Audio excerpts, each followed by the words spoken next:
everybody, welcome to today's video. Today we are going to talk about an incredibly deadly woman that, in my opinion, is one of the worst female criminals I've ever heard of.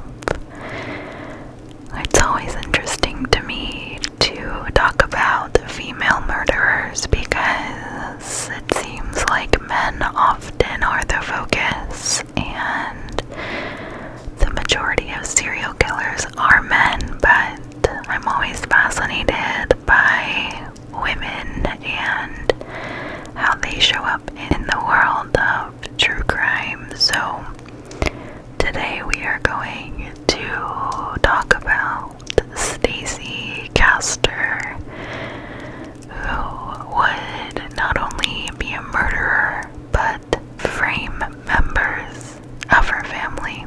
Before we get into this case, let's go ahead and get our housekeeping out of the way.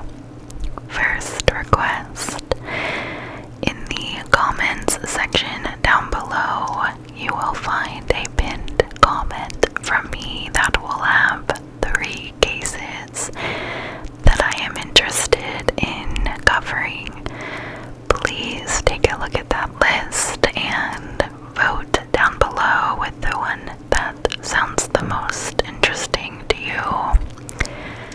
And second and final request, if you like the content that you see today or any of the other content that you have seen on my channel, please subscribe and like the video. Okay, so that concludes my requests, so let's jump into talking about the deranged Stacey Castor. So we will start this case and story with a 911 call that is placed to the police in Liverpool, New York on the afternoon of August 22nd, 2005. The caller of this 911 call was a 38-year-old woman by the name of Stacey Castor, who reported that her husband David had locked himself in the bedroom of their home after an argument the previous day. After knocking at the door that morning and getting no response, Stacey would leave for work. Throughout the day, she would make several phone calls to her husband's cell phone trying to get a hold of him, but all of those calls would go unanswered. Stacey would be concerned by the fact that David was not answering, and even more so because David had recently been depressed and his alcohol consumption had greatly increased, and so she was fearful that her husband may have done something to harm himself.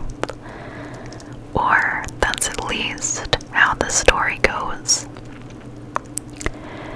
Sergeant Robert Willoughby would be dispatched to their residence to perform a welfare check, and when he arrived, he would find Stacey standing on the front porch of their home, smoking a cigarette.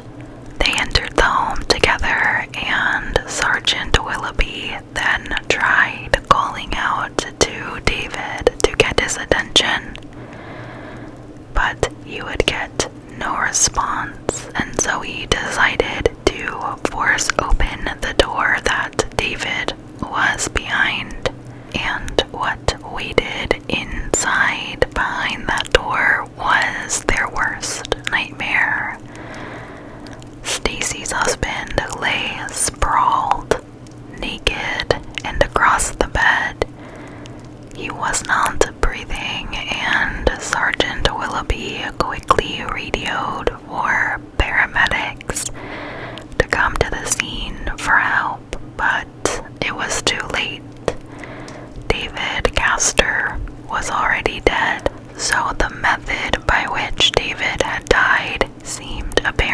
initially from the scene. There were a couple of glasses on the bedside table, one containing brandy and the other half filled with a neon green liquid, which turned out to be antifreeze. A plastic antifreeze bottle lay on the floor, now empty. There would also be vomit on the floor and on the bed, suggesting that David had consumed this incredibly toxic fluid. Now, Stacey had shared with police that David had recently been in a depressive state, and so the immediate thought is that David had taken his own life. Now, maybe I am naive, this could be the case, but I don't know. I've never really heard of antifreeze being the go-to suicide method. I could be wrong. This could be more common than I would think, but I don't know. The fact that the police weren't immediately triggered by that is kind of suspicious to me. Like, isn't it pretty classic when we've heard of, like, women murderers to use antifreeze with their husbands? I feel like I've seen that a lot on shows like Women Who Kill or Wives with Knives on, like, Investigation Discovery. I feel like that's classic wife murder 101. I don't know. Fortunately, though, as detectives from the county sheriff's department started examining the scene and doing more investigative work, they began to wonder if this was really a suicide. Some of the evidence that they would find appeared to contradict a suicide theory. For starters, there was this antifreeze bottle found lying on the floor in a pool of dried vomit, as I mentioned. Yet there was no vomit on the bottle itself. It was almost as though the bottle had been placed in this pool of vomit after the fact. In addition, while searching the house, police officers found a turkey baster discarded in the trash. It contained traces of the same neon green liquid, and tests would later prove that David Castor's DNA was present on the tip. If David had in fact been locked up in his room, as his wife Stacey insisted, how is it that the turkey baster ended up in the garbage? That did not make sense to detectives. So in order to get to the bottom of the crime scene inconsistencies, detectives asked Stacey and her daughters, 18-year-old Ashley and 14-year-old Bree, to come down to the station to answer some questions. Stacey's responses did nothing to put a stop to the growing suspicions that investigators had. As she recounted her movements over the previous few days, she included myriad mundane details where she had stopped to buy cigarettes and what takeout she had ordered. Now, to those of us listening to this, that may not seem abnormal, but to trained detectives, these kind of details are considered a red flag. In their experience, individuals who had just gone through a traumatic event like finding your husband dead, you know, in a tragic manner, I guess, or because of a suicide, people like that who had experienced such things were under too much stress to recall such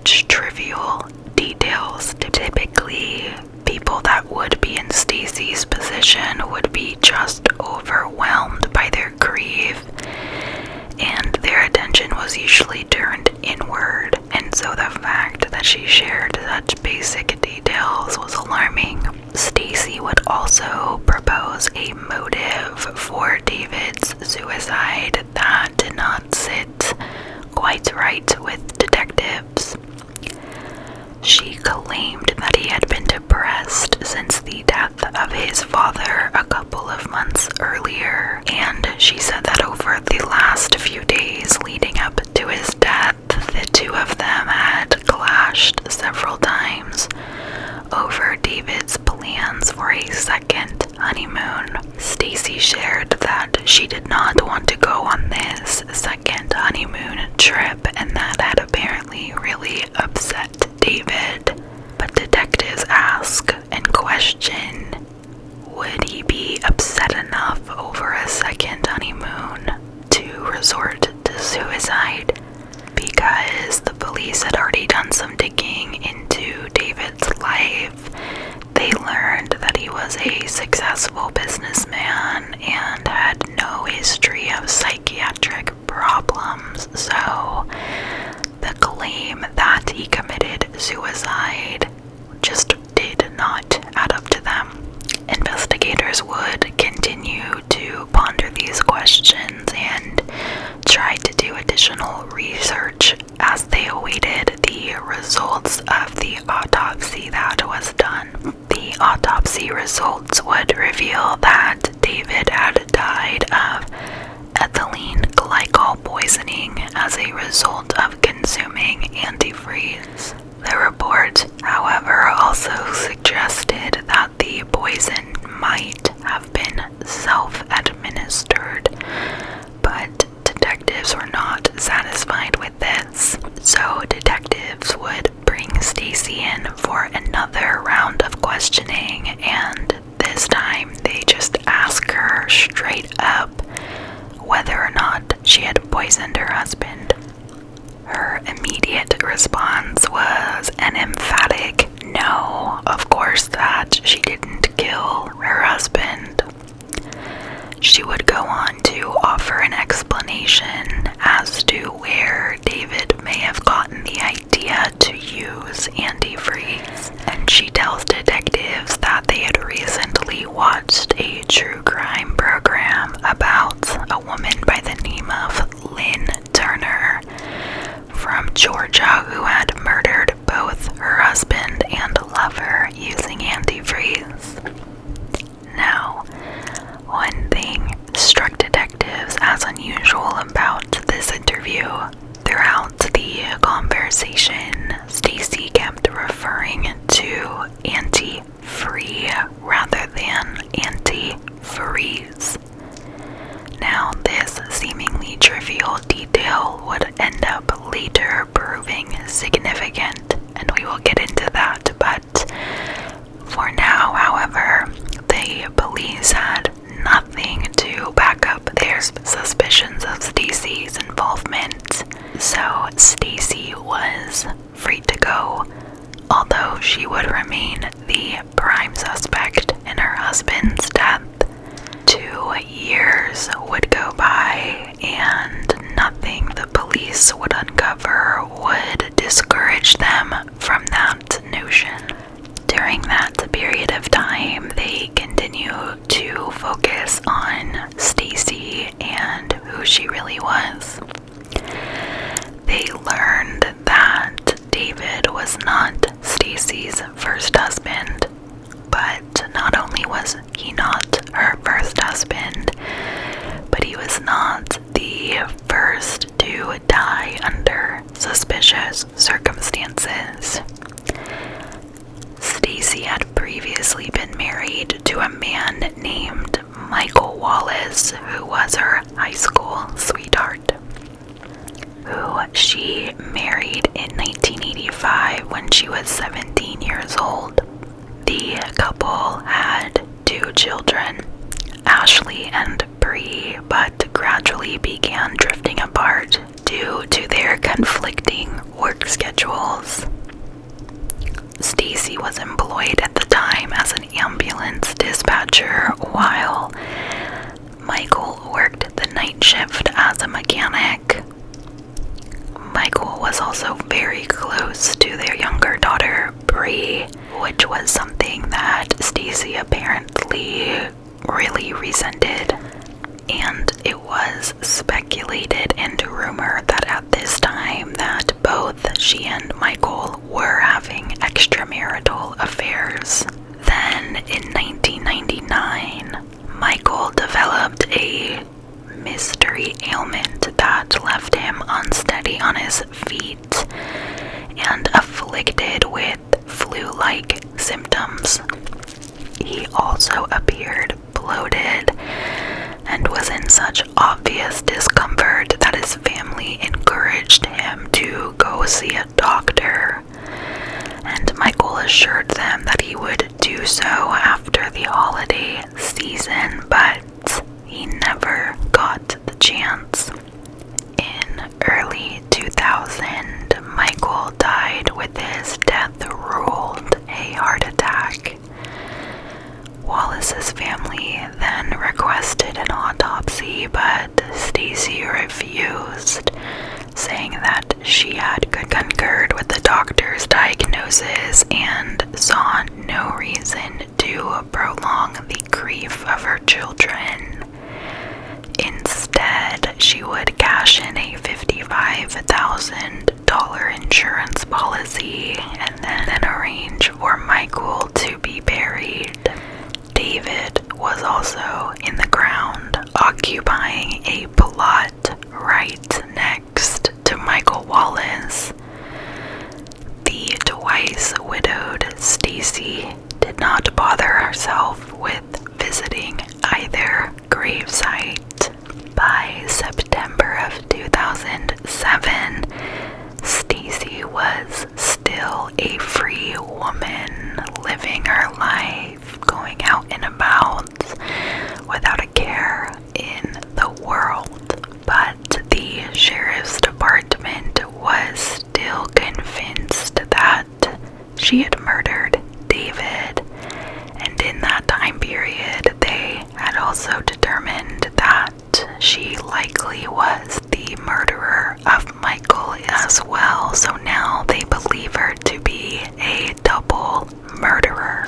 Now, with these unusual circumstances and this kind of circumstantial evidence, they were able to get a warrant for a wiretap on Stacey's phone in the hope that they would pick up something that would incriminate her. When that failed, however, to deliver the result they were hoping for, they were able to get an order to exhume the body of Michael Wallace and were able to finally do an autopsy that the family had originally wanted to get more answers. As you can imagine, the results were exactly as expected. Michael had in fact not died of a heart attack. He had died of ethylene glycol poisoning. On September 7th of 2007, Stacey found herself hauled in down to the police station for yet another round of questioning. Stacey declared herself willing to cooperate, but she was soon caught in a lie. On the day that David had been found dead, she had told police that she had called him numerous times before eventually calling 911. However, her phone records would tell a different story. They showed that Stacey had made only one call to her husband, which was hardly the actions of a concerned wife. Now, once Stacey was confronted with this discrepancy, she clammed up and refused to answer any further questions until she had a lawyer present. So at this point, because Stacey has lawyered up and is refusing to cooperate with detectives, the police turn their attention to her older daughter, Ashley. On September 12th of 2007, Ashley was approached by investigators as she arrived at Bryant and Stratton College to attend her first day of school, which is quite a terrible first day of school if you ask me. Police would inform her that her father had not died of a heart attack, but had in fact been poisoned. Now, as one would expect, Ashley was quite naturally distressed by this news, which is a typical response and one that they would have expected from Stacey, right? Ashley informs detectives that her mother had instructed her not to talk to them, so she basically cuts that conversation at school. And later that afternoon, the police picked up a telephone conversation between Stacey and Ashley over their wiretap. On this call, Ashley is obviously distressed by her conversation with the detectives. Stacey assures her that it will all be okay and suggests that they have a drink together when Ashley gets home to talk and just kind of like calm her nerves and get through it together. On Friday, September 14th, Bree Wallace, the younger daughter, heard strange noises coming from her sister Ashley's bedroom. Bree went in to investigate and found her sister lying across her bed, barely breathing and her tongue kind of like hanging out of her mouth. Bree would call out to her mother Stacey, who came rushing into the room. She would make some feeble attempts at reviving Ashley, but they were not successful, so Stacey phones 911. When the police and paramedics arrive on the scene soon after, she pointed out to them an empty vodka bottle and a vial of prescription pills. She also handed over a computer-generated suicide note. In that note, Ashley stated that she had murdered both her father and stepfather and had taken her own life because she could not live with the guilt, except the fact that Ashley wasn't dead. She was rushed to the hospital where emergency medical treatment saved her life, which was not in Stacey's plan. Had she arrived just a few minutes later, she would most likely have died. Now, as you can imagine, investigators were very interested in what Ashley would say when she woke up. And as soon as she does, they are given the okay to come in and interview her. And Ashley tells them that she had not tried to kill herself, had not typed the suicide note, and had most certainly not killed her father and stepfather. According to Ashley, her mother, Stacey, had forced several, quote, nasty tasting drinks on her the night before, and she had continued drinking them only to keep her mother happy. After that, she blacked out and could not remember anything else.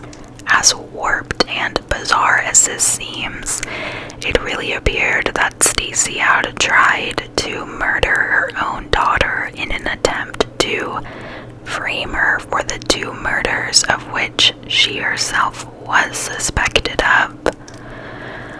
One particular clue stood out for detectives. In the so-called suicide note, the word antifreeze appeared 4 times, but each time it was listed, it was spelled incorrectly as anti-free. This was the same peculiar pronunciation Stacey had used frequently during her police interviews that I mentioned earlier. That same day, Stacey was taken into custody and charged with the attempted murder of her daughter. Charges of second-degree murder would follow in the death of her husband, David. The police, of course, had plenty of evidence to back up these allegations, but Stacey was unrepentant. She would continue to deny that she had done anything wrong and stuck to her story that Ashley was responsible for the murders of David and of Michael. She would even continue to offer this defense at her trial, with her legal team even calling on experts to testify that Ashley, who would have only been 11 years old when her father died, would be quite capable of murder. Now, what I think angers me the most about this is that it is a monstrous thing for a mother to attempt murder or to murder or harm her children.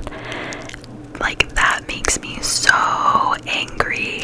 And in addition, she does this in a way so that her daughter is framed for the murder that she committed. Like, how evil and selfish can you be? And to a lot of people, this was a monstrous allegation against Stacey, but as we know, she was no ordinary mother and was every bit a monster. Forensic evidence presented at trial would suggest that she had initially incapacitated David by spiking his drinks with antifreeze over time. And then when it really got to him and made him quite sick, and when he was laying weakened and unable to defend himself, she would force more of this toxic substance down his throat, and then using that turkey baster, to actually get the liquid in his mouth, which is what the police had later found in the trash. Police found that her motive in both murders of David and Michael had been financial. Michael had been killed for that $55,000 life insurance policy, and David had been murdered so she could inherit his estate. She had even forged a new will, which had disinherited David's son from a previous relationship that would ensure Stacey as the sole beneficiary. Stacey Castor would end up being convicted of second-degree murder and second-degree attempted murder in March of 2009. She was then sentenced to life in prison with the stipulation that she must serve a minimum of 51 years before she is eligible for parole. Given her age, it was likely that she would die behind bars, and on June 11th, 2016, Stacey was found dead in her cell. It was not immediately apparent how she died, and the manner of her death was listed as undetermined. It was later determined by the district attorney's office that Stacey had died of a heart attack with no evidence of suicide or foul play. She was only 48 years old at the time of her death.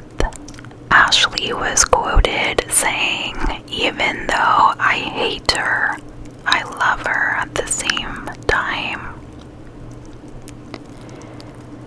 It's difficult to fathom everything Ashley experienced by the time she was 19. But let's try to do a little recap here. In 2000, when she was 11, her father, Michael, died of a suspected heart attack, which we now know as murder. In 2005, her stepfather, David, apparently committed suicide, which we now know was also murder at the hands of her mother. And in 2007, she was herself poisoned by her own mother and came within minutes of death. Ashley and Bree would both ask the biggest question for a long time. Why? Why did their mother do these things? Why did she have to ruin so much of their lives?